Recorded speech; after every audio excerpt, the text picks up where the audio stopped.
श्री स्वामी समर्थ दादा, तुम्ही श्री आज स्वामी समर्थ. मुलाखतीसाठी एवढा सुंदर दिवस दिलात, त्याबद्दल म्हणजे आज आषाढी एकादशी, तुमचाही उपवास असेल, आपल्या भक्तांचाही असेल आणि इतक्या सुंदर दिवशी तुम्ही आज मुलाखतीसाठी वेळ दिला, तर खूप खूप धन्यवाद.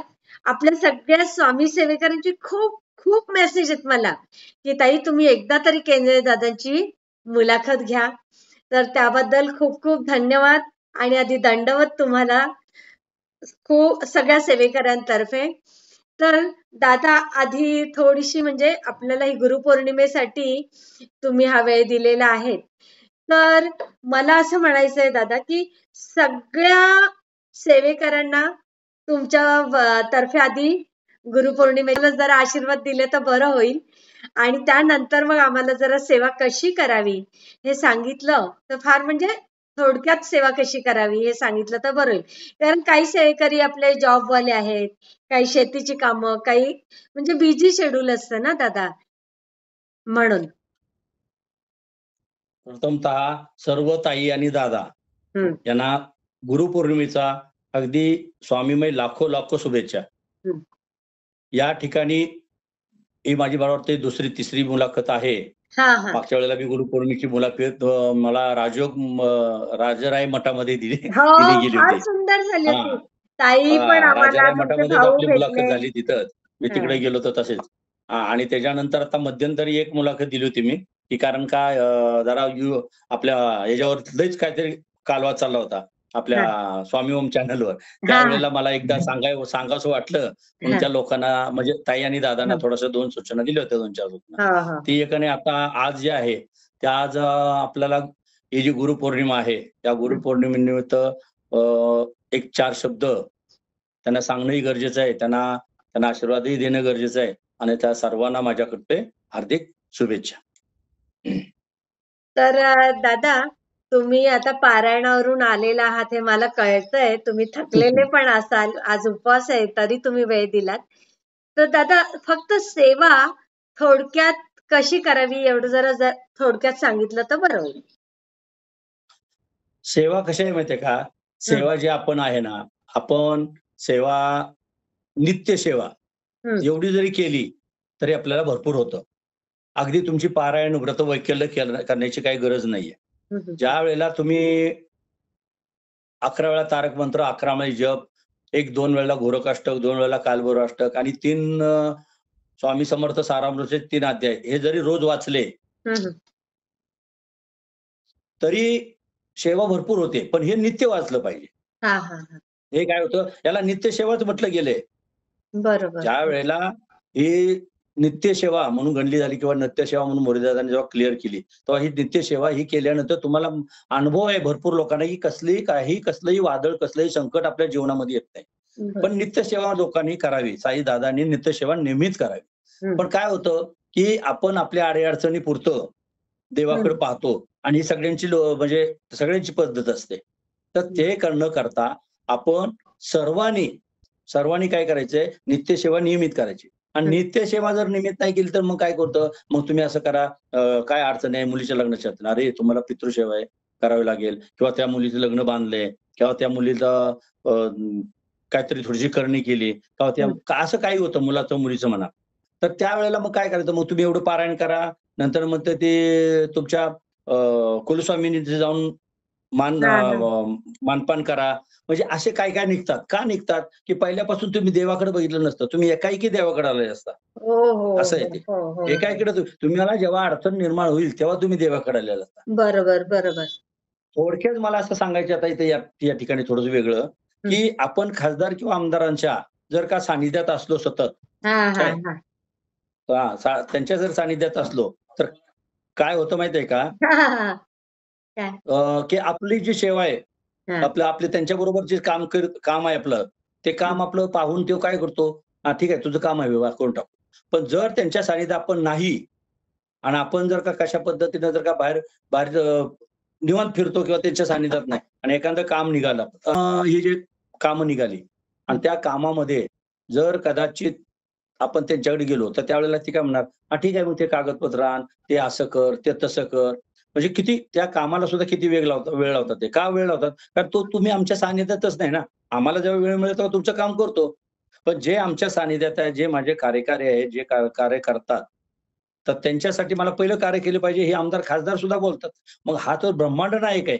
हा हा. ब्रह्मांडाचा नायक आहे. मग हा ब्रह्मांड नायक काय करणार? तुम्ही जर का गरजेपुरतं जवळ जवळ आलात तुमच्या, तर काहीच करू शकत नाही तुमचं.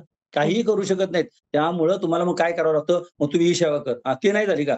ती सेवा कर. ती नाही झाली. मग आम्ही सांगत असतो, "अरे डॉक्टरनं जरी समजा 1 डोस दिला, तर 1 डोसमध्ये तुम्ही बरं होणार आहे का? नाही. मग तुम्हाला अजून दुसरा डोस म्हणजे दुसरी सेवा करा, तिसरी सेवा." खरंय. कारण का आम्हाला बी कळतं, की ह्यो फक्त आपल्या स्वार्थासाठी फक्त जवळ आलेला आहे. हो, हा हो. पहिल्यापासून आहे का जवळ नाहीये. तर हा अगदी. स्वार्थासाठी जवळ आला. मग स्वार्थासाठी जर का हा जवळ आलेला आहे, तर मग देव ब्रह्मांड नायक तशा पद्धतीने ते करणारच. असा बरोबर. विषय. तर त्यामुळे सेवा जी आहे, तर तुम्ही नित्यसेवा जर केली, तर तुम्हाला जे म्हणतात ना, मला 2 तासाची सेवा दिली, मला 3 तासाची सेवा दिली, मला हं, 1.5 हं. तासाची सेवा दिली. काही करायची गरज नाही हो. तुम्ही हो. पहिल्यापासून नित्यसेवा करा. आणि अगदी. दुसरी गोष्ट अशी, की सेवेचं वळण आपल्या घरात लावा. हं, हं, हं. आज विचार करा, जे मुलं-मुली एवढे मोठे एम-बी-बी-एस झालेत किंवा डॉक्टर झालेत किंवा ते नोकरीला लागण्याच्या तयारी झाली, इंजिनिअर झाले आणि त्यांना मग शेवट नोकरी नाही म्हणून तुम्ही येता. म्हणजे नाक दाबलं की तोंड उघडतं. असं तर असं कर. त्यापेक्षा त्याच जर मुलानं जर कदाचित पहिल्यापासून देवाचं जर चरण धरलं, हो. देवाची जर सेवा केली, तर त्याला अशा पद्धतीने काही होणार नाहीये. तर तुम्ही अगदी. सगळ्यांना देवाचं वळण लावलं ना सेवेचं, तर सगळ्या गोष्टी होतात. त्यामुळे सेवा कशी करावी? तर सेवा नित्य सेवा आणि रोज करावी. नित्य सेवाच हं. नाव दिलं दिलं त्याला. जे काय बरं. आहे ते थोडकी सेवा. तुम्ही जर रोज केली ना, तर काही प्रॉब्लेम नाही. पण अगदी. तुम्ही कधी ना तुमच्या अडचणीनुसार जर का सेवा कराल, तर ती सेवा मात्र तुम्हाला थोडी जास्त बरं. करावी लागते. असा बरोबर, विषय. बरोबर. आणि दादा दुसरं असं, की जे आपले सगळे भक्त आहेत, तर म्हणजे मी सुद्धा दादा, हो. की हां. स्वामींना जो नैवेद्य ठेवते, तर मी अशा हं, ताटलीत ठेवते आणि हं, सगळं बाजूने छोट्या ताटात हं, सगळं असं हं, वाढते. हं. तर ते योग्य आहे का? नाही, नाही. कसं आहे माहिती आहे का, तुम्ही चांगला प्रश्न विचारला. नैवेद्य जो असतो ना, हं. आपण देवानं दिलेलं हे देणं असतं आपल्याला. जे काही देतो तो देवच देतो. आता विचार करण्यासारखी गोष्ट आहे. जर आपण 2 पोळी, भात, हं. काहीतरी चवीला असतं, लोणचं-बिंचं किंवा सलाड असतं आणि हं. भाजी. हे सगळं घेऊन ताट भरून जेवण करतो, जेवायला बसलो की. मग देवानं दिलेलं देवाला नाही का द्यायचं? मग देवाला काय द्यायचं? एवढीशी कोर अशी करून घ्यायची, बारकीचा म्हणजे पुरी टाइप पोळी करायची. त्याच्यावर भात, त्याच्यावर भाजी, त्याच्यावर आता हे तुम्ही खाता का बघू बरं? तुम्ही जर का हे सगळं खाता का? भाजी नाही. त्याच्यावर, पोळी त्याच्यावर सगळं नाही खात. मग याचा अर्थ तुम्ही जर ते वेगवेगळे घेता आणि चवीनं खाताय, तसं देवानं तुमचंच ताट फक्त दाखवा. देव हं. वासाचा धनी आहे, हे सगळ्यांना माहिती आहे. पण तुम्ही हां. जर का तेवढंच ताट जर का देवाला दाखवलं आणि हां. परत तिथे ठेवायचं आणि उचलून तुम्हीच खायचे. हां. मग तुम्ही असं का करता, की एवढूसच चकती करता, एवढूसच पुरी भाजी करता आणि तेवढंच देवाला दाखवता. तर देवाला दाखवताना नियम असा आहे, की तुम्ही जर चहा पिता ना सकाळी, अरे तुम्ही चहा देवापुढे ठेवा. चहा देवापुढे ठेवा, नमस्कार करा, नंतर उचलून चहा तुम्ही प्या. प्रश्न बरोबर. काही नाही. फक्त देव हा वासाचा धनी असतो, तर अगदी. कमीत कमी त्याला त्याच्या घरातल्या कार्याचा, जसं तुमचं कार्य काढल्यानंतर प्रत्येक वेळेला देवाचं जसं नाव घेता, का यशस्वी व्हायला पाहिजे. अरे तुमचा दिवस योग्य जावा म्हणून चहा देवापुढे ठेवा आणि जावा ना पाय पाय पडून, की मी निघालोय कामाला माझं काम यशस्वी होऊ द्या म्हणून. हां. बरोबर आहे. तर त्यामुळं नैवेद्य अशा पद्धतीने दाखवावं जेणेकरून आपण जसं ताट भरून घेतो, तसंच ताट देवाला दाखवा. सकाळ, संध्याकाळ तुम्ही नैवेद्य हा देवाला दाखवलाच पाहिजे. देवापुढं आरती ही सकाळ संध्याकाळ लावलीच पाहिजे. स्वामींची कोणाकोणा आरती म्हणता येत नाही. ठीक आहे तुम्ही आरती म्हणू नका, पण दिवा लावा ना देवापुढं. देवापुढं बरोबर. दिवा लावा. अहो ताई, आश्चर्य आहे. मी एका घरात गेलो तर 15-15 दिवस त्या देवाकडे बघत नाहीत. काय अय्या! त्याला अर्थ आहे? अजून सुद्धा अशी लोकं आहेत. बापरे! 15-15 दिवस त्या देवाकडे बघत नाहीत. आता काय करायचं?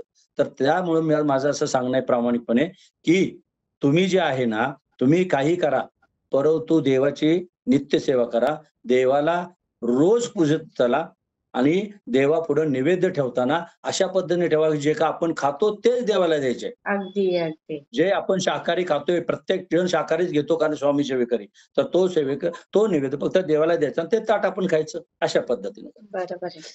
खूप छान हं, सांगितलं दादा. हं, आणि दुसरं असं, की आताच वटपौर्णिमा गेली.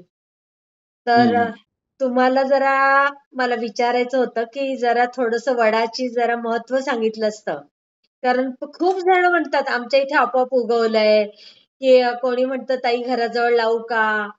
किंवा काय? असं जरा सगळंच जर वडाचं सांगितलं तर बरं होईल. आणि बरेच जण तिथे वटपौर्णिमेला इकडे तिकडे पडलेलं पण दिसतं त्या वडाजवळ. ते कसं आहे माहितीये का, आत्ता मी वटपौर्णिमेला अक्कलकोटला होतो. वटपौर्णिमा हो, मागचीच नाही तुम्ही का? पौर्णिमेला असतातच. वटपौर्णिमेला अक्कलकोटला होतो. तर अक्कलकोटला एक अजून वेगळं मला असं ऐकण्यात आलं किंवा वाचण्यात बी आलं आणि पाहण्यात बी आलं. तिन्ही गोष्टी तिथं झाल्या. तर प्रकार कसा आहे माहिती आहे का, की अक्कलकोटच्या वडाचं पान हा. जर आपल्याला तिथं गळलेलं सापडलं, अच्छा. हे अध्यात्मिकाचा आधार घेऊन बोलतोय मी, हो लक्षात हो. ठेवा. आणि नंतर माझा अनुभव मी सांगतो तुम्हाला. हा, माझा बी हा, अनुभव सांगतो. हा. पण आध्यात्मिकाचा आधार असा आहे, की ते वडाचं गळलेलं पान जर तिथलं घेतलं आपण, हम्म. तर आपण काय करतो माहितीये का, ते घ्यायचं आणि ते घरी आणून तिजोरीत ठेवायचं. ते घरी आणून देव्हाऱ्यात ठेवायचं. तुम्हाला सांगतो तुमची लक्ष्मी घरातनं हलणारच नाही. अरे वा. एवढं त्याचं महत्व आहे. हो. आणि तुमच्या घरातली दुःख इतकं नाहीशी होणार ना, की जे काही तुमची अ, चलबिचल असते संसारामध्ये, हा ते हा. अजिबात होणार नाही. हां. हो. आता काय झालं माहितीये का, हे मला कल्पना नव्हती. हम्म, हम्म, हे कल्पना नव्हती. पण मला काय झालंय, की साधारण 25 वर्षापूर्वी हम्म, हम्म. 25 वर्षापूर्वी काय झालं, की मी अक्कलकोटला तर जातच असतो. हो. पण त्यावेळेला तिथं काही वडाचा स्लॅब वगैरे नव्हता. ते पूर्णपणे वडाचं झाड वटवृक्ष मोकळे होते. हा हा. तर तिथं खाली मांडी घालून मी वळीने बसायचो, बसवायचे ते. हम्म, हम्म. नंतर आरतीला बोलवायचे. तर त्यावेळेला ते वरून हिरवंगार पान माझ्या मांडीवर पडलं. अरे बापरे. हां. हिरवंगार पान माझ्या वा. मांडीवर पडलं. आता माझ्या मांडीवर पडल्यानंतर मी काय म्हटलं, की हा देवाचा प्रसाद. आपलं एक बोळी समजूत. हो. हा देवाचा प्रसाद आहे. आता हे मात्र हे करत नाही मी. हा हा.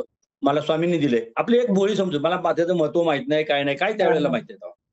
तर ते पान म्हणजे त्यावेळेला मला दृष्टांत दिलेलं आहे देवाने, पण ती पारखण्याची शक्ती नव्हती. त्यामुळे ते पारखता हा. आलं नाही. तर ते पान मी आणलं. आता घरी ठेवायचं फक्त आपल्याला काय होतं, की अभ्यास करताना जर एखादं मोराचं पीस धरलं, तर त्याच्यात पुस्तकात ठेवायचं एवढंच माहीत असतं. बरं. तशाच पद्धतीने मी काय केलं, ते पान म्हणलं नाही आपण आपल्या पुस्तकात ठेवूया. हा. आता पुस्तकात ठेवता नंतर मला लक्षात आलं, की हे वाळलं तर ते असं वळल वगैरे नाही का? मग ते क्रॅक होईल. मग काय करायचं? मग काय केलं, एक पुट्टा घेतला. त्या पुट्ट्यावर व्यवस्थित ते वडाचं पान ठेवलं. हा. त्याच्यावर लॅमिनेशन ही पद्धत नव्हती तेव्हा. मग काय केलं, बरं. प्लास्टिकचा पेपर टाकला आणि चारी बाजूने पिना मारल्या. बापरे. तुम्हाला सांगतो, त्या पानामध्ये ते हा. पान आता हिरवंगार तसंच वाळलंय, हिरवंगार वाळलंय. पिवळं नाही. अच्छा. माझ्याकडे आहे. हा. माझ्याकडे ते पान आहे. पानाच्या मध्ये एक होल पडलं. कधी पडलं ते मला माहीत नाही. पण मला ज्यावेळेला दृष्टांत झाला, तेव्हा कळलं. तेव्हा ते पान आता काढून वर ठेवलं मी. माझ्या म्हणजे टेबलाच्या ते समोर कधी ठेवलं. तुम्हाला पडलं ते तुम्हाला माहिती नव्हतं. कधीच माहीत नव्हतं, पण मी ठेवलं होतं जपून. जपून ठेवलं होतं आणि त्यापासून माझं एकदम व्यवस्थित होतं. पण कशामुळे व्यवस्थित झालं माहीत नव्हतं. तर हा. त्या पानाला त्या प्लास्टिकच्या आतमध्ये एक होल पडला. तर होल असा पडलाय तो, की सेम स्वामी समर्थ दिसतात. बापरे. सेम. आम्हाला आणि फोटो ते पाठवा. हो, आम्हाला फोटो दर्शन पाठवतो होईल. तो आणि ते तसंच पान अजूनपर्यंत मी त्या पुट्ट्यावर हे लावलेलं, पिना मारलेला तशाच पद्धतीने लावून ठेवलंय. आता माझ्या टेबलाच्या समोरच लावून ठेवलं. वा. सदोदित त्यांचं दर्शन व्हावं म्हणून. अशा अरे. पद्धतीने. तर ते म्हणजे पानाचं बघा एवढं महत्व दादा, आहे. जेव्हा तुम्हाला तो चमत्कार झाला, हॉस्पिटलला हं. तुम्ही ऍडमिट होतात, हो, हो, हो. त्याच हो. वेळेला ते आलेले दादा तुमच्याकडे, आणि मला तेव्हाच त्याच त्यांनी वेळेला ते तुम्हाला आले. तो साक्षात्कार दिला. त्यावेळेला ते आले. फार आणि महान आहात त्याच्यानंतर दादा, कसं तुम्ही माहितीये का, आता बघा खूप महान आहात. आता कसं आहे माहितीये का, की वटवृक्षाच्या पादुका नाही का, मध्यंतरी एका ताईने अनुभव दिला बघा, की हा. दादांनी मला पादुका पाठवल्या. हा. तर त्या वटवृक्ष काय झाला, तो ज्यावेळेला त्यांना स्लॅब म्हणजे बांधकाम करायचं होतं, त्यावेळेला त्याच्या काय केल्या, फांट्या कापल्या गेल्या हो हो हो. झाडाच्या. ते सुद्धा फार मोठी पूजा करून केलं बरं का ते. हो आणि का. त्याच्यानंतर त्या झाडाच्या फांटेच्या ज्या फांद्या असतात, त्या फांद्याच्या पादुका बनवल्या त्याने. हा. आणि त्या पादुका तिथं आपल्याला विकायला मिळतात, म्हणजे विकत मिळतात ते गाभाऱ्यामध्ये. हो. आता कसं आहे माहितीये का, की त्याच्याबद्दल मला इथं बोलायचं नाहीये. जाऊ द्या पण मग. गाभाऱ्यामध्ये ताई पादुका ₹1500 घेतल्या. कालच्या सुद्धा पौर्णिमेला मी आणल्या बरं का. हा हा. मागच्या सुद्धा पौर्णिमेला आणल्या मी. म्हणजे ₹1500 त्या गाभाऱ्यात मिळतात. पण आता कसं होतं माहितीये का, की हाती ससा तो पारधी. हे कलियुग आहे शेवट. मग मी तिथं जाऊन आणल्यात. मग आता तुला द्यायचं म्हणजे मग मला जवळ-जवळ ₹2000 जास्त दे, ₹1000 जास्त दे. असा हा. काहीतरी प्रकार घडतोय आणि मला असं ऐकण्यात येतंय, की त्या पादुका कुठं 3,500 ला मिळतात, कुठं 5,000 ला मिळतात, कुठं काय मिळतात. अरे त्या 1,500ला पादुका तिथे आहेत आणि त्या अक्षरशः स्वामींच्या गाभाऱ्यात म्हणजे मिळतात, कार्यालयात मिळतात आतमध्ये. तर बापरे! सांगण्याचं तात्पर्य की त्या वटवर्षाचं महत्व अतिशय महान आहे. दुसरी गोष्ट आता अशी विचार तुम्ही पौर्णिमे दिवशी काही लोकांनी जे वडाला फेऱ्या मारून नवऱ्याची जे आयुष्य मागवतात. हो, का हो. तर सावित्रीनं बाबा त्या यमापासून त्याचे प्राण हां, हां. ओढून घेतले होते. हां, हे हां. कुठं? वटवृक्षाच्या झाडाखाली. त्यामुळे ते बरं. वटवृक्षाला हे करतात. अशी एक ख्याती आहे. हां, नाही आता बरोबर आहे विचार ना. करा की खूप त्या ठिकाणी ऑक्सिजन खूप उत्सर्जित हो. करतं ना ते झाड. हां. तर त्यावेळेला काय माहिती का त्यांनी फेऱ्या मारल्या असतील मान्य करतो. पण नंतर काय प्रस्थ मारलं त्याला दोऱ्याने गुंडाळायचं. दोऱ्याने फेऱ्या मारायच्या म्हणजे ते हां. तिथं आपला हे राहतो. काय असेल ते असेल त्यांचं. आता तो झाल्यानंतर मग त्याला काय करायचं, ते पिवळं पीस द्यायचं, कुठं वटी भरायची, कुठं फळ ठेवायचं झालं. ते सुरुवात प्रस्थचं वाजलं. आता प्रस्थ एवढं माजलं ताई, की मी पाहत होतो काय ठिकाणी, की त्या एखाद्या वटाच्या झाडाखाली एवढं ते पिसं, एवढे ते ह्याचे सामान, ओटीचं सामान, पुन्हा फळं म्हणजे आंबे वगैरे एवढं आणि पुन्हा त्याच्यात आणखी गहू टाकणार, त्याच्यात आणखी तांदूळ टाकणार आणि ते असा ढीग लागलेले. आता ढीग लागलेले होते, तर ते अक्षरशः नगरपालिकेची गाडी आली. त्या गाडीनं काय केलं, खोऱ्यानं भरलं आणि पुन्हा कचरा गाडीत टाकलं. आता ताई किती ते अवघड प्रकार आहे. तर बापरे! मला सांगायचं पुन्हा तात्पर्य काय म्हणजे माहिती का, कोणाच्या की तुम्ही द्या मुखात नाही. तुमची तुमची भावना आहे, तुमची संस्कृती आहे आपली सगळं. पण तुम्ही काय करा तिथं न्या, वहा आणि नंतर तुम्ही घ्या ना. बरोबर. काही ठिकाणी कसं असतं, की ती वाहिलेला एखादा पुजारी घेऊन जातो. म्हणजे तो वापरतो का हो. नाही? मग ते तुम्ही वापरा ना. बरोबर. तिथं वहा हो. तुम्ही आणि त्या पुजाऱ्याला म्हणा तुम्ही आमच्या हातात द्या. तुमची भावना तरी मोकळी होईल ना. हो. तर ते तशा पद्धतीने काय पाहिजे आणि जिथं पुजारी नाही, तिथं तुम्ही काय करायचं व्हायचं, पाया पडायचं आणि पुन्हा नंतर ते घेऊन जा. जसं तुम्ही नैवेद्य दाखवल्यानंतर स्वतः नैवेद्य खाताय, तसं ते उचलायचं स्वतः वापरायचं काय फरक पडतोय? बरोबर आहे. पण ते लोकांनी तिथं त्यांच्या भावना दुखवतात म्हणून ते ठेवलं. पण ते जरा चुकीचं आहे. असं मला वाटतं, की तसं वहा तुम्ही. तुमच्या इच्छा पूर्ण सर्व करा. फक्त वाहिल्यानंतर तिथं ठेवू नका. जेणेकरून घाण तर होते, परंतु त्याचा काय होतो माहिती का? फार मोठा घातक परिणाम होतो, की ते कचऱ्यामध्ये टाकलं जातं. ते व्हायला हं. नको आहे. अगदी असं आहे. बरोबर. खूप छान हां, सांगितलं दादा तुम्ही. असं आहे. दुसरी गोष्ट कसं माहिती का? वटवृक्षाची पानं जी असतात, शेंड्याची पानं, शेंड्याची कोवळी वरची पानं असतात. कोवळी पानं. हां, आपल्या फांदीला जी कोवळी पानं येतात ते. हां, हां, प्रत्येक हां, हां. फांदीला, शेंड्याला कोवळी पानं. बरं. तर ते कोवळी पाने जेवढी आपल्या घरात माणसं आहेत ना, तेवढी पानं तोडून आणायची. हं. काय? ते पानं तोडून आणायची, धुवायची पूर्ण, त्याचा दांडा काढायचा आणि त्याच्यानंतर काय करायचं माहिती का? आपण जसं भज्याला बेसन पीठ हे करतो ना, हो, हो. तशा पद्धतीने बेसन पीठ त्याच्यामध्ये जिरे असू द्या, मोहरी असू द्या, तुमची कोथिंबीर असू द्या, काय जे कढीपत्ता आपण असू द्या, भजीला टाकतो ते. थोडं तिखट असू द्या, या सगळ्या गोष्टी ज्या असतील तसंच बनवायचं आणि त्याच्यामध्ये जशी आपली पालकाची जशी भजी आपण करतो, हां, हां. त्याप्रमाणे ते पान बुडवून त्याची तळायचं. कशात तळायचं? एक तर सनफ्लॉवरमध्ये तळायचं किंवा एक तर करडई, तेल असतं ना करडीचं, करडईचं. करडईच्या तेलमध्ये तळायचं. ते तळल्यानंतर जर ते पान खाल्लं ताई तुम्ही, तर वर्षभर तुम्हाला ताप, थंडी असला आजार कधी होणार नाहीत. थोडासा सुद्धा कसला आजार होणार नाही. अरे ही ख्याती बापरे! आहे. हो. ओह! तर हे त्याच्यापासून एक फायदा आहे. तिसरा गोष्ट जी मला माहीत आहे, की त्याच्यात जे पारंब्या आहेत, हां. त्या पारंब्या देतात ना, तर त्या पारंब्या ज्या आहेत ना, पारंब्या काढायच्या आणि त्या हं. ठेचायच्या. त्याचा रस काढायचा. त्या रसामध्ये जास्वंदीची 15 फुले हां. जास्वंदीची 15 फुले त्याच्यामध्ये चिचून घालायची. अच्छा. ते खोबरेल तेलामध्ये तळायचं. म्हणजे हां, कडवायचं. असं कडवायचं, की त्याला करडा कलर आला पाहिजे. हां. नंतर ते गाळून घ्यायचं अजून काही टाकायचं आणि का ते त्यात? हां? नाही, फक करडईचं तेल नाही फुलं टाकायची ते. फक्त फुलं? फुलं टाकायची. हो, फुलं टाकायची. जास्वंदीची फुलं हां. आणि ते त्याच्यामध्ये टाकल्यानंतर ते कढवून घेतलं ना, की ते गाळून घ्यायचं. गाळून घेतल्यानंतर ते जर तेल तुम्ही लावलं ना, तर तुमच्या केसातला कोंडा जो असतो, कोंडा नाहीसा होतो. केस गळायचे थांबतात. ओह! दुसरी गोष्ट ज्यांना झोप येत नाही ना, त्यांना अतिशय शांत झोप येते. अरे वाह! हे त्याच्यातलं फार महत्वाचा भाग आहे. अतिशय हो. महत्वाचा. त्यामुळं अशा पद्धतीनं वटवर्षाचे जे काही फायदे आहेत ना, ते हां. अजून भरपूर आहेत. त्याच्या बरोबर. खालची जर माती, तो जो वटवृक्ष आहे, त्याच्या खालची माती, हां. साइडची माती असते ना, म्हणजे वटवृक्षाच्या झाडाखालची, ती माती घेऊन जर आपली शेती पिकत नसेल, त्या शेतात जर का तिथली माती एखादी टेम्पो भरून किंवा काय करून टाकली, तर हां. तुम्हाला सांगतो शेती अतिशय चांगल्या पद्धतीने पिकते. त्याचं हो. कारण असं आहे, की वटवृक्षावर जे पक्षी विष्ठा करतात आणि हजारो पक्षी बसतात. तर हो, त्या विष्ठेचा त्या मातीशी संबंध येतो. आता आपण जे काय असे ते नको नको ते औषधं मारतोय, तर बरोबर, त्यापेक्षा ते ते त्या मातीच्या त्या खतामुळं अतिशय सुंदर अशी शेती येते. हे एक त्याच्यापासून फायदा आहे. बरोबर, तर बरोबर. असे वटवृक्षाचे भरपूर असे फायदे आहेत. हां, आणि ते फायदे खूपच सुंदर माणसाने माहिती समजलं सांगितली पाहिजे. सर. हां, खरं. आणि त्याच्यासारखी छाया नाही कुणाची. अगदी, गड अगदी. जर छाया असेल तर फक्त वटवृक्ष ते अगदी, झाडाचीच. अगदी. हां. आणि गड जर छायाही देतोय, सगळं अशा आयुर्वेदिक उपायही देतोय आणि त्याचं वय वर्ष 300 आहे. कमीत कमी वटवृक्ष हा 300 वर्ष जगतो. हो, हो, हो. त्यामुळं वटवृक्षाचं झाड लावल्यानंतर ती भूमी कधीही अशा पद्धतीने होत नाही. त्याचे खालच्या मुळ्या दाबून धरतात. त्यामुळे ती जमीन बी खचत नाही. हां, तर हे वटवृक्षाचं दीर्घायुषी महत्त्व जे झाड आहे, आहे ना दीर्घायुषी झाड हां. आहे. आणि ज्या ठिकाणी तुम्ही म्हणता कुठेही उगवतो, कुठं काय केलं. वटवृक्ष किंवा औदुंबर उगवणं म्हणजे ही फार मोठी गोष्ट आहे. हो फार ना? मोठी महत्त्वाची गोष्ट आहे. तर ती काय करायची माहिती आहे का? ते उगवलं आहे झाड ते आपल्या कुंडीत लावा. कुंडीत त्याचं जतन करा. कुंडीत मोठ्या झाल्यानंतर ते आपल्या शेतात लावा किंवा बांधावर लावा. हां. परंतु वटवृक्ष किंवा औदुंबर तुमच्या जर का सानिध्यात आलं, तुमच्या घरात कुठेतरी पाहिलं तुम्ही कुठेतरी उगवलेलं आहे, घराशेजारी, तर त्याचा कधीही अवमान करू नका. ते उचला, लावा कुंडीमध्ये आणि त्याला वाढवा. तुमच्या संसारामध्ये एवढी भरभराट होईल. कारण वटवृक्ष आणि औदुंबर यासारखे वृक्ष देणारे वृक्ष हे हां. कुठंच नाहीत. हे अगदी, देणारे वृक्ष आहेत. अगदी, अगदी. खूप असं आहे. सुंदर, आशीर्वाद खूप देणारे. सुंदर. असं. आणि दादा सगळ्या सेवेकरांतर्फेच मला प्रश्न एक आहे, की जे आपले वारलेले असतात आजोबा, पणजोबा किंवा कोणाचे आई वगैरे, तर त्यांच्या फोटोबद्दल थोडी माहिती द्याल का?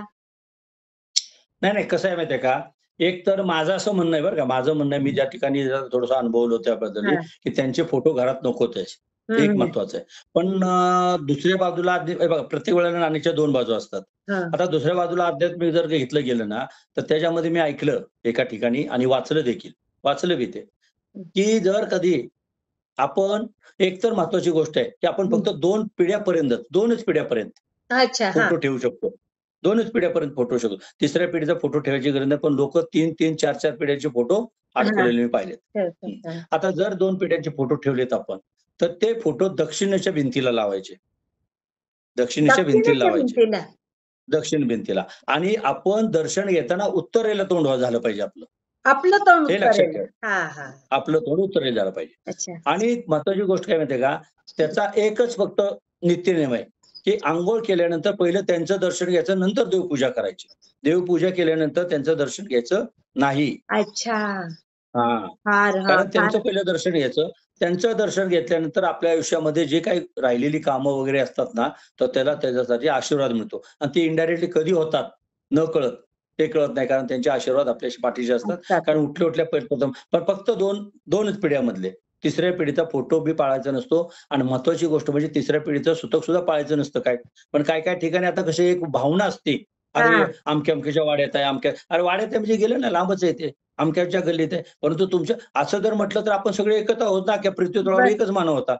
हां, खरं आहे. त्यामुळं फक्त तिसऱ्या पिढी तिसऱ्या पिढीपर्यंतच पाळायचं. अशा अगदी, पद्धतीने. अगदी, अगदी. हो.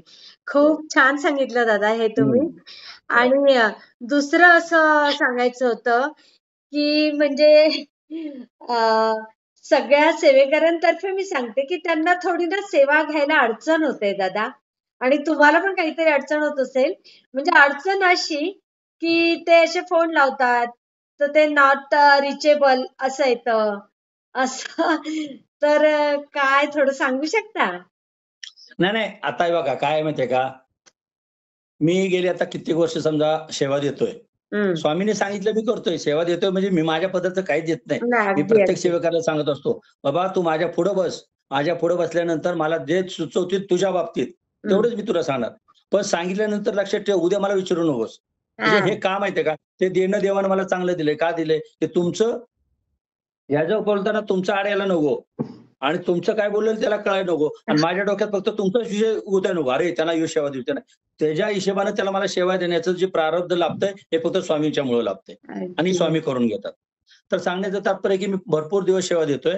याच्यामध्ये मी पहिलं काय होत करायचो 13-14 तास सेवेमध्येच असायचो आणि हं. आता बी आहे तो विषय नाही. हो. पण आता वेगळ्या मार्गात नाही. पण त्यावेळेला प्रत्यक्ष मार्गात नव्हतो. बरोबर. तर हां. प्रत्यक्ष मार्गातनं जेव्हा सेवायला होतो, तेव्हा सकाळी अगदी 3ला 4ला सुद्धा सुरुवात असायची हो, फोनची. हो. मी तुम्हाला तशा पद्धतीने नमूद केलेलं आहे, सांगितलेलं आहे. बरोबर. 4ला 4:30ला फोन यायचे. का होतंय? नाही आता उठले असं-असं झालं होतं. बरं बाबा ठीक आहे. आता तुमचं बोललो तर बाबा म्हणजे नको हां. स्वामींनी सांगितलंय नको अपमान करायला. देऊ 2 शब्द. काय आपल्याला फरक पडतो? त्यांचं द्यायचं, त्यांनाच द्यायचे. हां. तर त्याच्यानंतर काय झालं, की काही दिवसानंतर असा विषय झाला, की मी एकदम म्हणजे माझा पर्सनल लाईफ हा विषय संपला. बरोबर आणि दुसरी आजारी गोष्ट पण माझ्या पडले ना थोडासा आरोग्याच्या कानामुळे. हो, हो. कानामुळे. आरोग्याच्या दृष्टिकोनातून प्रॉब्लेम झाला. हं. आता आरोग्याच्या दृष्टिकोनातून प्रॉब्लेम झाल्यानंतर म्हटलं हे काही योग्य नाहीये. मी ते गोष्ट तुमच्या बी कानावर टाकली होती, की काय हं. करावं? तर त्याच्यानंतर मी असं ठरवलं गेलं, की आपण तर सेवा देणार आहोत ना, तर सेवा अशी द्यायची आता, की समजा काही ठिकाणी कसं असतं आठवड्यातून एकदा बोलवतात. हां. काही ठिकाणी काय असतं, एकच तास आता उदाहरणार्थ तुम्ही एकच तास तुमचे अनुभव घेता. हो, तर हो. अशा पद्धतीने माझ्या डोक्यासमोर एक उदाहरण होते. हं. मग त्यावेळेला मी असं ठरवलं, की आपण बी त्या 1 तास करता तो आठवड्यातून एकदा आपण रोज द्यायचं मग 2 तास द्यायचं. हां, तर हां. त्यामुळं माझा फोन जो असतो, ती संध्याकाळी 9 ते 11 चालू असतो. हां. सकाळी 7 ते 9 चालू असतो. पण 6ला मी जातो ना, तर त्यावेळेला मी सकाळी 6ला सेवेसाठी बाहेर पडतो. आता हं. 6ला सेवेसाठी बाहेर पडला 6 ते 7:30 पर्यंत माझ्या देवळात आवरतं माझं आणि 7 ते 9 पर्यंत किंवा 8 ते 9 पर्यंत मी काही वेळेला फोन येतात, फोनवर बोलतो किंवा मला तिथे येणाऱ्या भगिनी असतात, ताई असतात, त्यांना सेवा देत असतो. बरं. 9 चे 10 बी वाजतात कधी-कधी. असं नाही की कायदेशीर 9च पर्यंत असं होतं. त्याच्यानंतर घरी आलो मग तो फोन बंद होऊन तो दुसरा फोन चालू असतो. हं. तर त्या आणि नंतर संध्याकाळी 6 ते 9 परत देवळात असतो. हां, तर हां. देवळात पुन्हा नंतर सेवेतच असतो मी. बरं. विशेष काहीच नाही. तर ते सेवेतच असतो. 6 ते 9 सेवेत असतो. 6 ते 7 पर्यंत आरती झाली वगैरे पुन्हा 7 ते 9 जिथं आलेली लोकं असतात त्यांना सेवा देत असतो. हं. 9च्या नंतर पुन्हा नंतर येणारे फोन असतात त्यांना सेवा देतो. पण माझं काय म्हणणं असतं, की ज्यांना मी सेवा देतो, त्यांनी फोन मला करू नये. मला त्यांनी मेसेज करावा. मेसेज बरोबर. केल्यानंतर अगदी. कसं हां. एका मिनिटामध्ये मला त्यांना सेवा देता येते किंवा त्यांना बरं. जर काय अडचण असेल मला, तर मी त्यांना फोन करून विचारू शकतो. अगदी. पण सगळ्यांना जर का फोन करतात, कुणी 5 मिनिटं फोन हे करत नाही. 5 मिनिटं, 10 मिनिटं, काही वेळेला 15 मिनिटं, काही वेळेला अर्धा तास त्यांची गाळण ऐकत बसतात. तर त्याच्यामध्ये अगदी नाही तर 5-25 जणांना सेवा द्यायची राहून जाते. तर बरोबर. त्यामुळं माझं सगळ्यांचं रिक्वेस्ट आहे, की तुम्ही 9 ते 11 या दरम्यान तुम्ही मेसेज करा. दुसरी गोष्ट अशी आहे, की आता ज्यांना माहीत नाही, ते हं. काय करतात, दिवसभर फोन करत राहतात. हां, हां. दादाचा फोन बंदच आहे. हां. बरं, संध्याकाळी फोन करत जातात. माझा फोन चालू असतो. नाही दादांचा फोन एंगेजच आहे. आता एंगेज बी येणार आणि बंद बी येणार. कारण बंद हा असतो सकाळी 9 ते संध्याकाळी 9 पर्यंत 9 आणि चालू जेव्हा असतो तेव्हा इतरांचे फोन येतात त्यामुळे तो एंगेज असतो.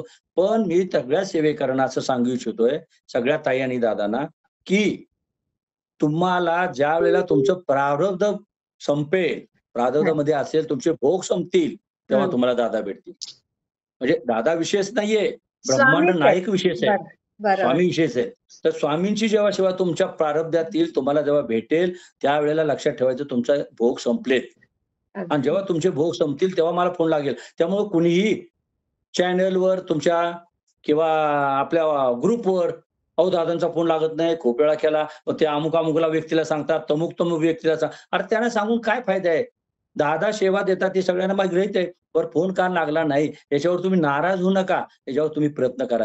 बरं दादांना फोन उचलला नाही ना, मेसेज आपण मेसेज करायचा करून बघू. सगळ्यांनी. हां. मेसेज करा. मेसेज करून नाही झाला, डबल हाय करा, डबल हाय करा. तुम्ही जोपर्यंत दादा उचलत नाही, तोपर्यंत मेसेज करा. मेसेज केला की काय करतो, वरपर्यंत येतो. वर आला की पहिलं दादांचं लक्ष जातं. अगदी, अगदी. तर त्यामुळं कदाचित कुणाची गैरसोय होत असेल तर त्याबद्दल मी क्षमस्व. हं. परंतु हे माझ्या आरोग्याच्या दृष्टिकोनातून आणि माझ्या सर्व दिनचर्यातून मी तो वेळ निश्चित केलेला आहे. तर या वेळेचं सगळ्यांनी नोंद घ्यावी आणि कुणीही हं. कसल्या पद्धतीने अडचण किंवा तुम्ही माझ्यावर नाराज न होता तुम्हाला सेवा मिळेल. एकच फक्त आहे, की तुमचे प्रारब्ध पाहिजेत, तुमचे हं. भोग संपले पाहिजेत. दादांची सेवा किंवा दादांचा फोन, दादांचा मेसेज निश्चित तुम्हाला येईल. हं. अगदी बरोबर. आणि दादा मला आता एक सांगावसं वाटतं थोडं. म्हणजे सेवेकऱ्यांतर्फेच म्हणजे मागच्या वेळेला तर तुम्ही खूप मोठी जनजागृती केली होती भोंदू बाबांबद्दल. पण आता हं. मला म्हणायचंय मी मध्ये तुमच्या पुण्यात आलेली.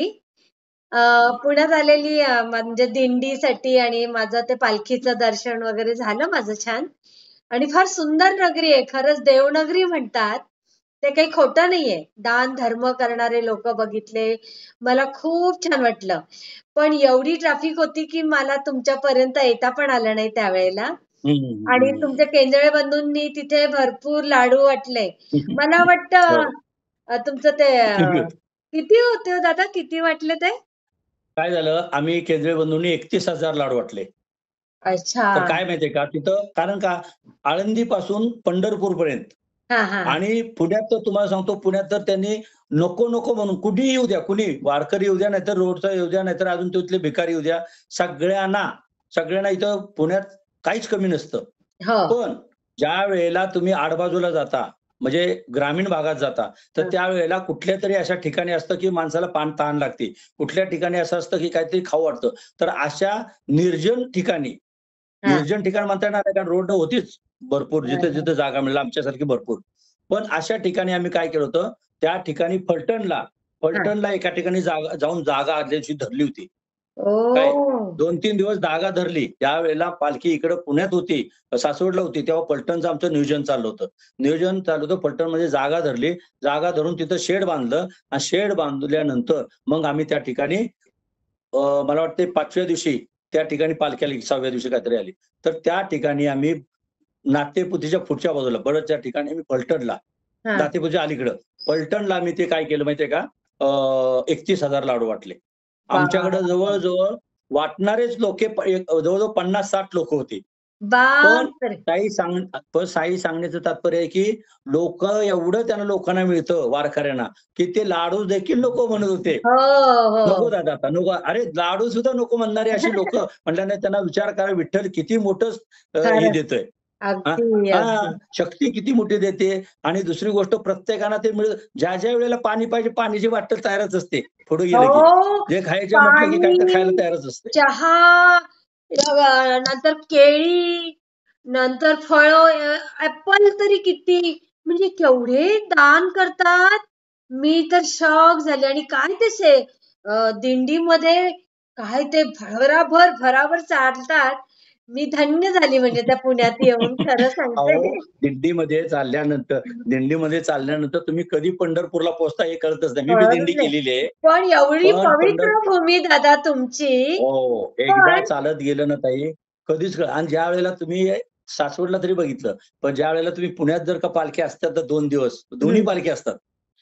इकडं शिवाजीनगरला तुकाराम महाराजांचं मंदिर आहे. हां. त्या ठिकाणी तुकारामांची महाराजांची पालखी असते बरोबर. आणि इकडं पुण्यात हडसरच्या इथं भैरवनाला आला तिथं यांची पालखी असते माऊलींची, म्हणजे पुण्यात हो, असते बा. हो. तर पुण्यात जेव्हा दोन्ही पालख्या असतात, जिथं मुक्कामाला असतील तिथं, तर त्या ठिकाणी तुम्हाला सांगतो पुणे अगदी माणसानं भरलं गच्च असतं. हां. सगळं ट्रॅफिक बंद आणि असतं. एवढी माणसं हाही रस्ता धावतात बंद असतो, कुठे, हाही मला रस्ता बंद मोठा असतो. प्रश्न, की एवढ्या नाही, नाही, नाही. माणसं जातायत, येतायत. म्हणजे आमची गाडी तर एवढं उशीर झाला आम्हाला नंतर यायला. पण ते पुण्यात जागा कुठे आहे आणि कसे लोकांना करतात सोय. नाही, नाही, नाही. धन्य तुम्ही आणि सगळे पुणेवाले. एवढं जरी झालं, हां. एवढं ट्रॅफिक अडलं, काय केलं तरी कुठेही एकही क्षणाची कुठं कंप्लेंट नसते लोकांची, कुठं काही नसते. काही नाही, काही काहीच नसते. नाही. आणि महत्त्वाची गोष्ट म्हणजे वारीला जाणाऱ्या लोकांचं मन एवढं पवित्र असतं ना, त्यांना खरंच. फक्त विठ्ठल दिसतो. अगदी, विठ्ठल दिसतो. आपण अगदी. म्हणतो ना, "भेटी लागे जेव्हा लागलीचे" असं. तर विठ्ठलाला सुद्धा त्याची ओढ लागलेली असते भक्तांची. अगदी, आणि अगदी. ते फक्त विठ्ठल असं हरिगजरामध्ये ते जात असतात. आणि त्यामुळे किती तहान-भूक सुंदर. त्यांची हरलेली असते. अहो ताई, एक-एक ना बिना चप्पलचं इथपर्यंत जाते. पाहिले ना किती अवघड आहे दादा, राव. माझी वहिनी पण गेली ना, एवढे मोठे मोठे फोड पायाला. म्हटलं अगं तू कशी एवढी राजाची राणी आहेस, कशी तू जाते. काय नाही पण श्रद्धा, ती म्हणे नाही ताई, तिथे श्रद्धा. गेलं ना की आपण सगळं बस. विसरून जातो, असं श्रद्धा, बोलली. श्रद्धा महत्वाची. हा. काही काही नाही. पण एकदा तरी त्यांनी मला कळसाचं म्हणायचंय दादा, हं. तरी तुमच्या पुण्यातच काही गोष्टी फार वाईट घडतात. असे भोंदू बाबा निघालेत नाही, काही नाही. काही, जरा हां. त्यांचं आता जरा पाठीमागं सांगाल बरं का? का, पाठीमागच्या मुलाखतीमध्ये मी सुद्धा सांगितलं होतं, हो, हो. की स्वामी ब्रह्मांड नायक स्वामी जेव्हा या त्या ठिकाणी आहेत, कलियुगामध्ये अवतार घेतलेला. तर या ठिकाणी लक्षात ठेवायचं प्रत्येकानं, अरे ते फक्त लंगोटी घालून बसले. त्यांनी कधीही कसली अपेक्षा केली नाहीये. कसलीच अपेक्षा कधी केली नाही. तरी ते वटीवरच्या खाली जरी लोकांची सेवा देत बसत होते, तरी हां. त्यांनी कसलीही अपेक्षा केली नाही. त्यांना कसली अपेक्षा नव्हती. हो आणि मग हो. तुम्ही मला सांगा, स्वामींनी जर का सेवा दिली, तर ते हम्म. कधी अपेक्षा करत नाहीत. हा. अपेक्षा त्यांनी केली नाही. तर तुम्ही मला सांगा, स्वामी तुम्ही सेवेकरी आहात. तुम्ही अपेक्षा का करता? आणि दुसरी गोष्ट ज्यांना सेवा पाहिजे, त्यांना कळलं पाहिजे, की आपल्याला कोण फसवतंय, कोण काय करतंय. मागच्या वेळेला अच्छा. सुद्धा तशाच पद्धतीनं मी त्यांना सांगण्याचा प्रयत्न केला. "अरे बरोबर. बाबांनो, तुम्ही 5 पैसे देखील देऊ नका. हम्म. 5 पैसे पैशानं स्वामी कधीही पैसे देऊ तर अरे ती लक्ष्मी देणारी व्यक्ती आहे. हो. लक्ष्मी घेणारी नाहीये. अगदी. ब्रह्मांड नायक हे तुमचं घरदार चालवणारी व्यक्ती आहे. तुम्ही फक्त त्यांचे विचार करण्यासारखे ताई, चोळप्पाने फक्त घरापासून खंडोबाच्या देवळापर्यंत हा. फक्त पळत-पळत आले. जेव्हा यौवनाने त्यांना सांगितलं, की "अहो, एक कोणतरी असा मोठा महाराज आलाय. त्यांनी जी चिलीम हातात दिली मोकळी, त्याच्यातनं त्यांनी दूर काढलाय. नाही, नाही, नाही, नाही, कोणतरी आहे, तुम्हीच चला." आणि चोळप्पा असे असते चोळप्पा कसे होते? निर्धन होते. त्यांच्याकडे धन नाही, काही नाही. आता खाल्लं तर नंतरची पंचायत. आणि हो. असे चोळप्पा फक्त 100 पावले समजा खंडोबाच्या मंदिरापर्यंत गेले असतील. हम्म. स्वामींनी तिथं वास्तव्य केलं. म्हणजे हो लक्षात ना. ठेवायला पाहिजे, आपण स्वामींच्याकडे 2 पावलं गेलं तर स्वामी 10 पावले आपल्याकडे येतात. ही आपल्याकडे. त्याच्यातून आपल्याला कळलं पाहिजे. आणि अगदी. जर तुम्ही स्वामींचे नाही झाला, तर तुम्ही इतरांचे कसे व्हाल? आणि तुम्ही कशाला त्या बंधू-बाबांना बोलवता आणि कशाला अरे त्यांनी तशा पद्धतीनं, अशा पद्धतीनं काही नाही. हे चुकतं, हे चुकतं ते फक्त आणि फक्त सेवकऱ्यांचं चुकतं. हे बघा, हो. एखाद्याने बोट धरलं तर हात धरायला वेळ लागत नाही. पण अगदी. तुम्ही बोटच धरून देऊ नका ना. काय तुम्ही जर सुंदर, का काय त्यांना सुंदर. मग तुम्ही खूप जर छान. का म्हणता, की तुम्ही घरात या.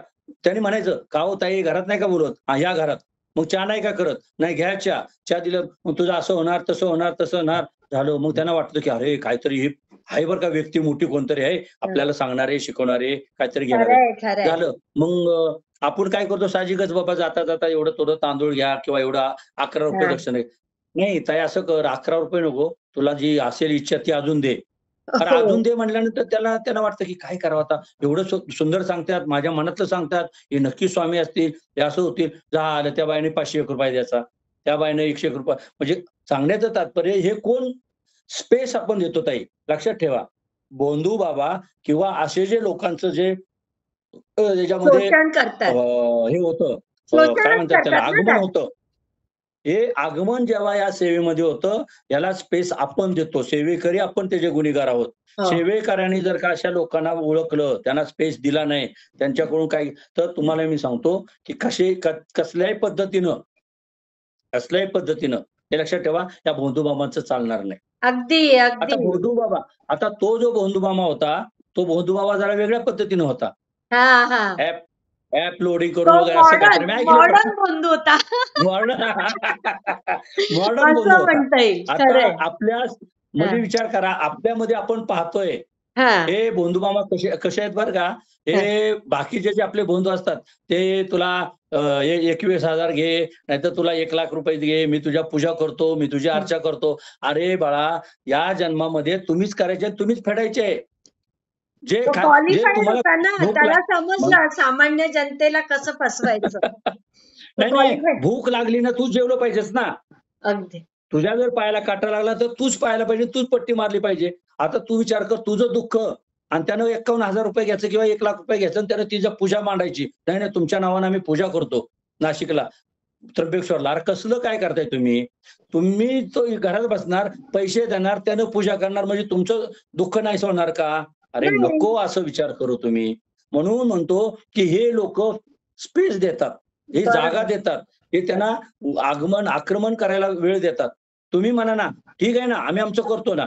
कुठं करायची पूजा, कुठं काय करायची, तुम्ही या, आपण करूया. पण प्रकार तसा नाहीये त्यांच्या डोक्यात. त्यांच्या डोक्यात फक्त एकच आहे, परस्परम समर्पयामी. हां. परस्पर झालं ना, डोक्याला वैताग नाही. हां, आपण आता व्यवस्थित होणार बरं का. अरे त्याला ₹51,000 दिले. अरे त्याला ₹31,000 दिले. अरे कशाला पाहिजे? मग ते तर हे बंधू-बाबा वेगळेच आहेत. पण हे जे तुम्ही म्हणला ना, कलियुगातल्या आधुनिक मॉडर्न टाइपचे बंधू-बाबा, हे यांना सुद्धा तुम्ही जागा देता. नका देऊ. ते सूट पॅन्ट देऊ द्या, कशात येऊ द्या, ते अगदी झोळी घेऊन येऊ द्या. पण लक्षात ठेवा, स्वामी समर्थ ताई आणि दादांना, सेवेकरांना सांगतो मी, की तुम्ही अशा व्यक्तींना कधीही फसवू नका. अशा व्यक्तींच्या मायाजाळामध्ये ओवून जाऊ नका. तुम्ही एकच काम करा, फक्त सेवा करा. तुम्ही सेवा केल्यानंतर तुम्हाला मेवा मिळेल. बापाची जर तुम्ही सेवा नाही केली तर तुम्हाला प्रॉफिटचा अधिकार मिळणार नाही. पण बापाची जर सेवा केली तर तो म्हणून माझ्या लेकासाठी मी काय करून काय नको. अगदी तशी तुम्ही ब्रह्मांड नायकाची सेवा करा. तो आपला बाप आहे. तो आपला बाप आहे. त्याच्याशी तुम्ही सेवा केली ना, तुम्ही न मागता मिळणार. खरंय, खरंय, खरंय. महत्वाची गोष्ट काय माहिती आहे? न मागता मिळणार. आणि हे आणि काय कसं आहे करतात, माहिती आहे का? गरज येते तेव्हा ते सेवेकरी होतात. गरज सरो वैद्य मरो असं पण होतं. अरे नाही, काय तू होतं माहितीये कंटिन्यू का? सेवेत राहायला पाहिजे ना दादा, अनुभव शेअर केले पाहिजे. नाही, नाही, नाही, नाही. काय होतं माहितीये का? की आत्ता आज माझ्या मुलीचं लग्न आहे म्हणून समजा सेवा दिली. हां, झालं बरं का सेवेत मुलीचं लग्न. मुलीचं लग्न झालं, संपलं. आता मुलीचं लग्न झाल्यानंतर तिला मुलं होत नाहीत. नाक धरलं तिथं बरोबर. मग ते "हो 3 वर्ष झालं तुमच्या सेवेनं लग्न झालं होतं. पण ते आता काय झालं, बाळच होत नाही." "बाळा काय करते तुम्ही सेवा?" "नाही काय आता सेवा नाही करत, फक्त देवाच्या देवळात जाते." "अरे देवाच्या देवळात जाते म्हणजे सेवा झाली का तुझी?" हा, देवाच्या अरे तू पहिली कशी सेवा केलीस, तेव्हा तुला प्राप्ती मिळाली. आता त्यांनी लक्षात ठेवलं, की तुझा एक अंदाज बघितला. तुला बघितलं, की आता ही सेवा देऊन हिला तर हे देऊन बघूया आपण पुढं काय करते या. मग पुढं काय करते ती सेवाच बंद करते. मग सेवा बंद केलं, की मग त्या अशा अडचणी उत्पन्न होतात. अरे तुम्ही त्याच्या अगोदर काय करा, तू सेवा करत होती तर मुलीला सांगायचं, की ही सेवा केल्यानंतर बघ तुझं योग आलेत. आता याच्या पुढचे संसार होण्यासाठी तू सेवा सुरू कर. मग तिनं जर सेवा केली, तर तिला पुत्र प्राप्ती होईल, संतान प्राप्ती होईल, काहीतरी होईल. परंतु त्याच्यासाठी परत म्हणजे तुम्ही कामापुरता मामा, तेवढ्यापुरती सेवा झाली, तुम्हाला मेवा मिळाला, की तुम्ही शांत राहता. आणि याचमुळे काय होतं माहिती का? तुम्ही जाता हां, बरं चाललंय, बरं चाललंय. पण अशा वेळेला नाक धरतात स्वामी ना, बरोबर तोंड उघडतं. आणि मग त्यावेळेला मग येतात, "अहो, आमचं असं-असं झालंय, जरा सेवा द्या, जरा सेवा करायला पाहिजे." असं नाही, नाही. सेवा तशी मिळणार नाही. तुम्ही आतापर्यंत काय केलास? मग आता पहिल्या पायरीने चढा. डायरेक्ट तुम्ही देवाला भेटू नका आता. आता परत नित्यसेवा सुरू करा. मी अगदी. सांगतो त्यांना. आणि दुसरी गोष्ट महत्त्वाची, तुम्ही मुलीसाठी आणि मुलासाठी सेवा माझ्याकडून घेऊच नका. कारण का? ते लहानाचे मोठे केलेत तुम्ही. तुम्ही त्यांना संज्ञान केले, तुम्हाला त्यांना शिकवलंय आणि आता नोकरी मिळत नाही म्हणून, आता मुलं होत नाही म्हणून सेवा. अरे त्यांना सेवेला लावा ना. बरोबर, अगदी. जो या कलियुगात जो करेल तोच फेडेल. अगदी, अगदी. तर त्यामुळे त्यांचे भोग संपले पाहिजेत. त्यांचे भोग भरपूर आहेत. त्यामुळे तुम्ही त्यांना सेवेला लावा. त्यांनी सेवा केल्यानंतर बघा इतक्या जबरदस्त त्यांना प्रभाव मिळेल. पटकन त्यांना प्रचिती येईल. पण हे सांगायला मग ते नाही, ते असं नाही, ते तसं नाही. मग ते सेवाच करत नाहीत. नाही सेवा करत तर राहू दे ना, तू नको ना माझं डोकं खाऊ मग विनाकारण. मी डायरेक्ट त्याला सांगतो, "अरे डोकं का खाते माझी विनाकारण मग तू? तो जर का सेवाच करत नाही, तर हां, तू सेवा केलेला आता लग्न झाल्यानंतर तिचं गोत्र बदललं, बरोबर. तिचं कुलस्वामिनी बदलली, तिचं घर बदललं, हं. तिचं सगळं वागणं बदललं आणि तू मला सांग, तू सेवा केल्यानंतर तिला काय प्रारब्ध मिळणार आहे? अरे तुझं कुलस्वामिनी कुठली? तुझं गोत्र कुठलं? तिचं गोत्र कुठलं? तिचं कुलस्वामिनी कुठलं? कदाचित गोत्र एक असेल तर कुलस्वामिनी वेगळी आहे ना आणि बरं. कुलस्वामिनी सगळ्यात श्रेष्ठ आहे. कुलदैवत श्रेष्ठ. अरे कुलदेवीचे तर तुम्ही मानच करत नाही. तुम्ही मानपान अहो, एक-एक तर एवढं बेकार वाटतं ताई. हां. अगदी मुलाला मुलं होतात आणि ती येते. "ताई तू असं कर, कुलस्वामींचं काय केलं का?" हं. "हो, आम्हाला कुलस्वामिनीच माहीत नाही." "अरे कुलस्वामिनी माहीत नाही तर तुम्ही आम्हाला विचारा ना कुलस्वामिनी कशा पद्धतीने आपण माहीत करून घेणं." ते नाही राहिलं आणि बरं. कुलस्वामिनी अजूनपर्यंत आम्ही मानपानच केलंय. मग बरोबर आता वेळेला तुझं नाक धरलंय. आता तुला काय करायचं ते बघ. म्हणजे अशा पद्धतीनं ताई अन् दादा अतिशय म्हणजे अतिशय पद्धतीनं असे आहेत आणि मग मग अशा वेळेला जेव्हा माणूस अडचणीत असतो ना, तेव्हा मग असे हे भोंदू लोक असतात ना, ते त्याचा स्वार्थ साधतात. आणि अगदी ते तशा पद्धतीने हे करतात. आता बरोबर. विचार करा ते ॲप काय आणि त्या बायकांचं बोलणं ऐकलं काय आणि त्यानं तिथं गेला काय आणि त्याला सगळं नाही. त्यानं त्यांची एक ओळख सांगितली काय. "अरे ह्यो लय जाणतो." अरे काय जाणतो बाबा तुम्ही? अरे दुनिया कोलीव कुठं निघाले? सूर्याहून चंद्रावर निघाले लोकं सूर्याला बघायला येतात आता आणि चंद्राचं तुम्ही काय झालं, करताय? आता मंगळावर पण चाललेत. मंगळावर चाललेत आणि तुम्ही विचार करा म्हणून म्हणतो मोबाईल जेवढे चांगले आहेत ना, तेवढे अतिशय वाईट आहेत. अगदी, आज तुम्ही अगदी. मला सांगा, की मोबाईलचं जेवढं इतकं चांगलंच मोबाईलचं स्थान आहे ताई. मोबाईलमुळे अख्खी दुनिया एका क्षणात बदलली. पण मोबाईलचा गैरवापर भरपूर आणि चांगला वापर कमी होतोय. म्हणजे हे आणि या ना उलट गैरवापरामुळं बरं आहे, की यांची जी कुबुद्धीवाले आहेत ना, वाईट बुद्धीवाले, आता हे कलियुग संपण्याचा रस्ता आहे बघा. आता ही वेळ अशी आहे ना काही काळ, की हा कलियुग संपतोय. त्याच्यात हे सगळे काले ते कली म्हणतात ना, ते काळे मनवाले सगळे, हे सगळे सापडणार आहेत आता. बरोबर आहे. काय माहितीये का? याच्यामुळं जसं म्हणतो ना आपण, हां. साप जेव्हा मरायचा तेव्हाच बाहेर येतो. सापाला हां. जेव्हा मरण येतं ना, तेव्हा तो बाहेर पटांगण येत होतो. बरोबर. तशा पद्धतीने यांचं जेव्हा यांचं सगळं जमलं, पण आता मरण जरा आलं तेव्हा हे असे येतात.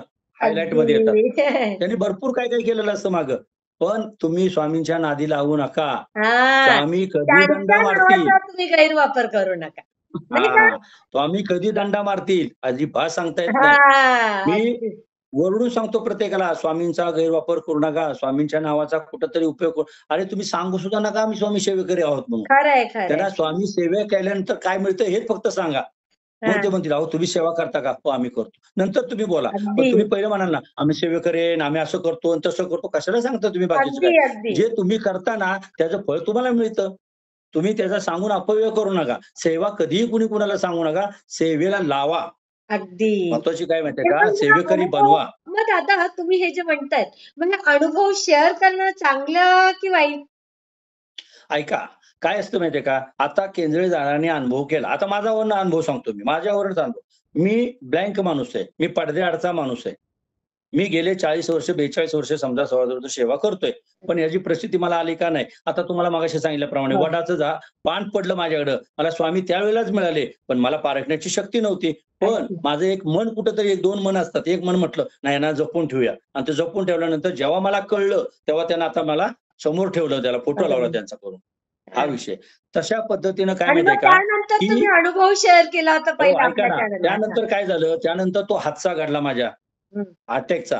हो. जेव्हा मला हॉस्पिटलमध्ये ते जेव्हा दृष्टांत दिला, त्यावेळेला माझ्या डोक्यात आलं, की आपल्याला त्यांनी काय सांगितलं, डोक्यात आलं म्हणण्यापेक्षा त्यांनी मला आदेश दिला त्याच हो. वेळेला. जेव्हा मी हो. हे झालो म्हणजे जेव्हा जिवंत झालो, मृत झालो, हो ना त्यावेळेला बाबा. मला त्याने घोषित दिला. आणि त्यावेळेला जेव्हा त्याने घोषित केलं, त्यांना सांगितलं आदेश दिला, की तुला माझी सेवा करायची आहे माझ्या ताई लोक. आणि ताई लोकांची सेवा म्हणजे काय? मग मी एक-एक असं सांगत गेलो आणि जे सांगितलं वाचाशुद्धी एवढी जबरदस्त मिळाली त्यावेळेला, की जे सांगितलं ते होतंय. आणि ते होतंय ते मला ताई मग फोन करून सांग, "हो दादा, खूप फिरले मी, खूप झाले, पण हे काय सांगायचंय, त्यांची किडनी खराब होती, त्यांचा मुतखडाच पडत नव्हता, कुणाच्या ताईचे केस गळत होते, कुणाच्या ताईचा काहीतरी गर्भपिशवीला गाठ होती." अशा सगळं मला अनुभव यायला लागले. "अहो चांगलं झालं दादा, चांगलं झालं." आता चांगलं झालं म्हटल्यानंतर मी गप्प बसलो. आता गप्प बसल्यानंतर काय झालं, की तुमचे अनुभव मी ऐकायला लागलो. अनुभव ऐकल्यानंतर तिथं मला कळलं, की अनुभव सांगितल्यानंतर वाढतात.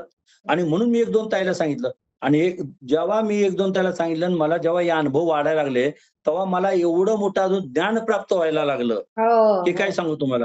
आणि त्यामुळे मी एवढे सेवेकरी, लाखोच्या पटीतले सेवेकरी माझ्या माध्यमात आले.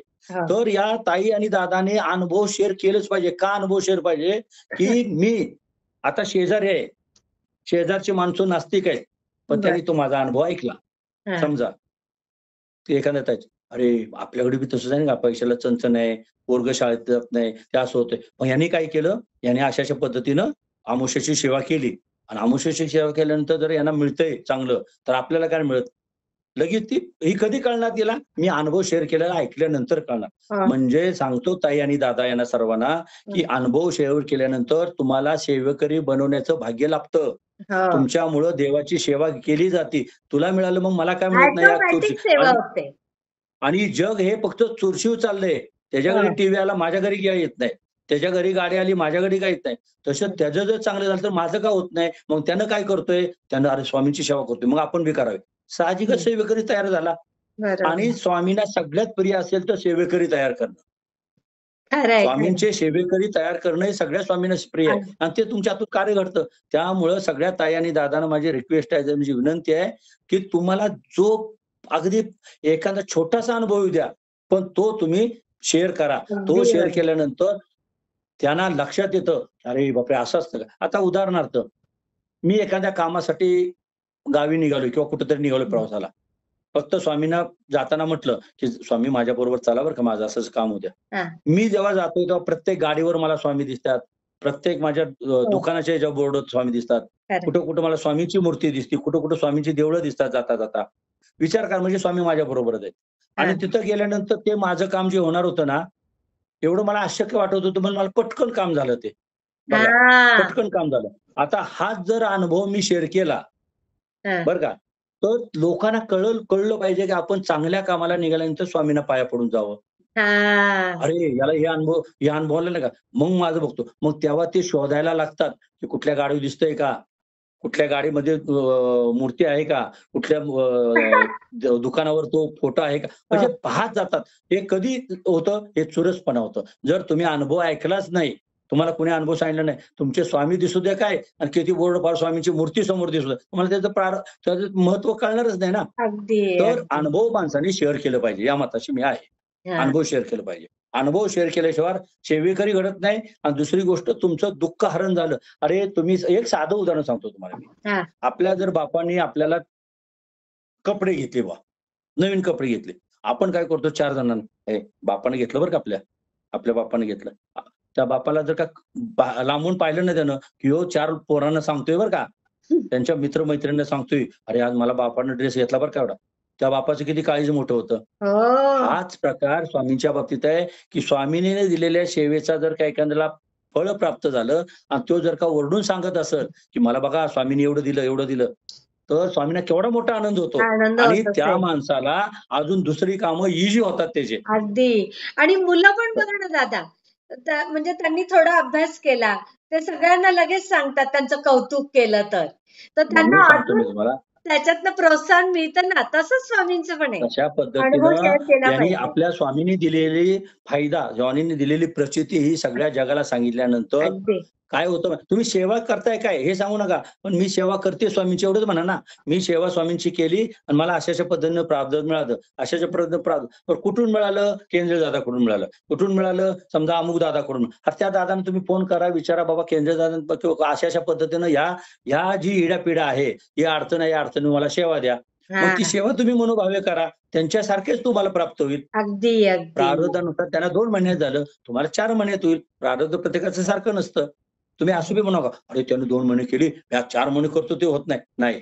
तुझी घागर अजून भरली नाही. तुझी घागर पहिली भरू दे हा. पुण्याची, नंतर तुला ते प्रचिती येईल, तुला ते प्राप्त होईल. असं असतं. आणि दादा थोडक्यात आता तुमचा खूप वेळ हं. घेतला मी आज. हां. पारायणाबाबत थोडीशी माहिती द्याल का आपल्या सेवेकऱ्यांना? पारायण आहे ना, पारायण जे आहे, हा. ते आपण गुरुचरित्र पारायण सकाळी 3 वाजल्यापासून संध्याकाळी साधारण 5 वाजेपर्यंत किंवा 5:30 पर्यंत दिवसाच करायचे. 3 अच्छा. वाजता का करायचं? 3 वाजता तुम्ही उठता. 4 वाजता काय असते? देवांची अंघोळ असते. म्हणजे ब्रह्ममुहूर्त जे असते, ब्रह्ममुहूर्तापासून वरच मुहूर्त म्हणजे संध्याकाळचा मुहूर्त तोपर्यंत पारायण करायचं. मध्यंतरी 12 ते 1 पारायण किंवा देवपूजा करायची नाही. हा हा. 12 ते 12:30 म्हणतात, पण 12 ते 1 मी सांगत असतो. दुसरी गोष्ट महत्वाची, गुरुचरित्र हे पारायण कधीही रात्री करायचं नाही. नाही का? गुरुचरित्र पारायण करताना मध्यंतरी उठता, काही नाही मला कामाला जाऊ दे, सकाळी 2 अध्याय वाचतो आणि संध्याकाळी आल्यानंतर वाचतो. नाही जमत ते, अजिबात नाही. गुरुचरित्र वाचताना आपण अधिष्ठान मांडतो आणि एकदा अधिष्ठान बसल्यानंतर अधिष्ठान उठायचं नसतं. दुसरी गोष्ट, आपण कसं असतो माहितीये का, अंघोळ करून, सुसूत करून, गोमूत्र शिंपडून सगळं करून आपण बसलेलो असतो. तुम्ही बरोबर. उठणार, तुम्ही तुमच्या, म्हणजे मला सांगायचं माहितीये का, सेवा तुम्ही तुमच्या सवडीने करू नका. तुम्ही सवड काढून सेवा करा. तुम्ही अच्छा. वेळ काढून सेवा करा. आमच्याकडे ताई लोक आहेत, सुट्ट्या काढून त्यांनी हे केलेलं आहे. माझ्याबरोबर आता म्हणजे पारायणाला आहेत. हो ना? सुट्ट्या काढून, सुट्ट्या काढू नये. शाळेतल्या लोकांनी त्यांनी काय केलं, आम्ही दुपारचंच पक्ष शाळेत देतो. शहरामध्ये म्हटल्यावर सगळी अशी बांधिलकीच असते. गृहिणींनी काय केलेलं आहे, बाबा डबं द्यायचे पोरांचं बघायचं आहे ना, आईला आणून ठेवलं. पण म्हणजे पारण्याची गोडी जर असेल ना, तर माणूस अगदी. करू शकतो काही. काहीच प्रॉब्लेम नाहीये. पण पारायण अशा पद्धतीने करायचं. स्वामी समर्थ सारामृतला काही नियम नाहीत. पण स्वामी समर्थ सारामृत तुम्ही सकाळी करू शकता किंवा नित्य सेवा सांगितलेली त्याची 3-3 पाठ. बरोबर. तरी 7 दिवसात एक पारायण होतं. तसं करू शकता. त्याला काही नियम नाहीत, त्याला अटी नाहीत. पण गुरुचरित्र पारायणाला मात्र अटी आहेत. ते पुस्तकामध्ये दिंडोरी प्रणीत त्यांनी मोरे दादांनी काय केलं, की गुरुचरित्र हे स्त्रियांनी वाचायचं नाही. पण गुरुचरित्र वाचण्याचा अधिकार मोरे दादांनी आपल्याला प्राप्त करून दिलेला आहे. तर दिंडोरी प्रणीत जे व्रत आहे, तर त्याचं पारायण प्रत्येकाने हा, करायचं. आणि त्याच्यातनं तो त्याच्यामध्ये एक त्यांनी अध्याय कट केलेला आहे ना त्यांनी. 2 अध्याय कट केलेले आहेत. 2-2. हा. स्त्रियांनी जे वाचायचं नाहीत ना, ते 2 अध्याय त्यांनी कट करून स्त्रियांसाठी, खास स्त्रियांसाठी त्यांनी अधिकार तो दिलेला आहे. आणि भरपूर ते स्त्रियांनी अजूनपर्यंत त्यांचा एक मानसिक स्थिती अजून होत नाही किंवा त्यांचं एक अडचण आहे, नाही, नाही स्त्रियांनी करायचं असं काही नाही. स्त्रियांनी गुरुचरित्र अवश्य वाचायचं. परंतु कुठलं वाचायचं? दिंडोर प्रणीत प्रत जे आहे ते बरोबर. वाचायची. तर अशा पद्धतीने आणि सगळे नियम त्याच्यावर लिहिलेले आहे, की ब्रह्मचार्य पाळा, तुम्ही चटईवर झोपा, कांदे आणि लसूणचं खाऊ नका आणि काही काय होतंय त्याला? नाही काय होत नाही, मी आता खाते, नाही जमत. तुम्ही पारायणच करू नका. नाही, नाही, एक आता काल आलं होतं माझ्या एका ठिकाणी, की नाही, नाही, सगळ्यांसाठी करते भाजी, मग माझ्यासाठीच वेगळी कुठं? अरे तुझ्यासाठी कर, नाहीतर उपाशी राहा. पण पारायण असते म्हणजे नियम पाळ. तू नाही, पण माझं हलगर्जीपणा तर करू नको. खरंच म्हणणं आहे, हां. आपल्या पूर्वजांनी जे लावून दिले ना, ते काहीतरी आपल्या चांगल्यासाठीच आहे. जे आपलं आता वेद आहेत, ऋग्वेद, यजुर्वेद, त्याच्यात आहे ना, की चातुर्मास पाळा, त्याच्यात कांदा लसूण खाऊ नका. ते जे आहे ते मला खूप योग्य वाटतं दादा. तुमचं काय मत आहे? सगळ्याला अर्थ आहे. सगळ्याला अर्थ आहे. सध्या सगळ्याला आध्यात्मिकाची साथ आहे आणि त्याच्याबरोबर आरोग्याची बी साथ आहे. अगदी. आरोग्याच्या दृष्टिकोनातून हे सगळे नियम केलेले आहेत. हं, त्या वेदांचे, त्या चतुर्मासाचे हे नियम जे आहेत, हे आपल्या आरोग्याला शोभून असे केलेले आहेत. हं. तुम्हाला मी सांगतो. आता तुम्ही मला सांगा, की अगदी नाही तर तुम्ही अगदी हिवाळ्यात किंवा पावसाळा पडतात. आता अजून पुढचं 1-2 महिने आपल्याला आंबा मिळेल का? आंबा काय केलंय? उन्हाळ्याच्या सीझनमध्ये दिलाय. कारण त्याच्यामुळे मिळणारी जी उत्तेजितपणा तो त्याच वेळेला पाहिजे. जांभळाच्याच वेळेला मिळते. बोराच्याच वेळेला मिळते. हे का निसर्गाने केलेलं आहे? हा विचार करा ना तुम्ही. पण तो अगदी. विचार कोण करतच नाही. खरंय. मग आता काय म्हणजे कृत्रिम सेवा, काय ती कृत्रिम शेती करायची. काय मिळत नाही? आता मिळू शकतं ना. अरे बाबा त्याच्यातला तो जो रस आहे, ती जी उत्पत्ती आहे, ती उत्साहितपणा आहे, ती ऊर्जा आहे, ती नाही मिळत. नाही मिळत. ज्याच्या वेळेला ती ऊर्जा मिळते. उन्हाचं ऊन पाहिजे, पावसाचा पाऊस पाहिजे, थंडीची थंडी पाहिजे, तर शरीर आहे. नाहीतर बरोबर. शरीर नाही. खरंय. हां, शरीराला सुद्धा सगळे 4ही जे आहेत, ऊन, पावसाळा, थंडी, पारा सगळं लागतंय. बरोबर. सगळे लागतात. तर त्यामुळेच हे शरीर बनतं. तर त्या शरीराला जसे आवश्यक घटक आहेत, तशाच पद्धतीने हे देवाने सुद्धा सगळं तुम्हाला आवश्यकच घटक प्रत्येक वेळेला काय पाहिजे, की त्या वेळेला त्यांचं सगळं आराखडा जो असतो, देवाचा आराखडा कधी चुकत नाही. आपलं गणित चुकल, देवाचं गणित कधीच चुकत नाही. खरंय, अशा खरंय. पद्धतीनं असतं. किती सुंदर सांगितलं दादा. खूप हां, असं आहे. खूप धन्यवाद दादा. आणि श्री स्वामी समर्थ. माझा आता तुम्हाला दंडवत आहेच. पण आपले जेवढे स्वामी सेवेकरी आहेत त्यांच्यातर्फे पण मी तुम्हाला धन्यवाद देते आणि दंडवत गुरुपौर्णिमेनिमित्त आमचा हा दंडवत घ्या तुम्ही. स्वीकार सर्व करा. श्री स्वामी पुनश्च समर्थ. एकदा सर्व ताई आणि दादांना, हं, तुम्हाला देखील सगळ्यांना पौर्णिमेच्या लाख-लाख स्वामीमय शुभेच्छा. हं. श्री स्वामी अगदी. समर्थ. श्री स्वामी समर्थ दादा. खूप छान वाटलं दादा आज तुमच्याशी बोलून. म्हणजे मन भरून पावलं. ते म्हणतो ना हो, आपण, मन भरून हो, पावलं. खूप खूप हो. श्री धन्यवाद स्वामी दादा. समर्थ. श्री स्वामी समर्थ. श्री स्वामी समर्थ.